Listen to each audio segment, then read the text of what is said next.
Сәлем достар, бір жылда 50 емес 100 кітап оқу қиын екенін бәріміз білеміз, солай емес пе? Мен қазір сіздерге алдыңғы видеоларымда уәде еткендей, қалай көп кітап оқуға көмектесетін лайфхакты бөлісетін болам. Бұрын жылына 100 кітап оқитын едім, бірақ баспагер болғалы бері етігі жоқ етікшіге айналып, жұмыс пен жеке өмірдің арасында кітап оқудың қиындап кеткенін байқап жүрмін.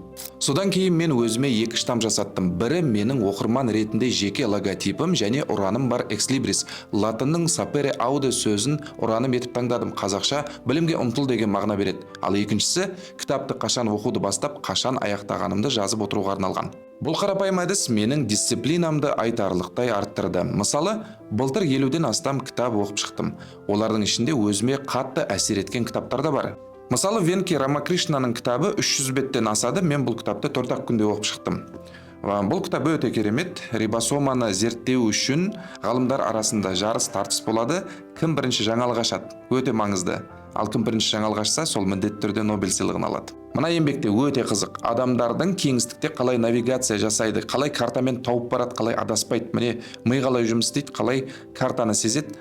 Осыны ғалымдар зерттеп жаңалық ашқан. Бұлар да Нобель сыйлығын алған. Бұл кітапты мен тіптен Экслибрис пен штампингтің арқасында өзіме дисциплина қойып, 1 күнде оқып шықтым.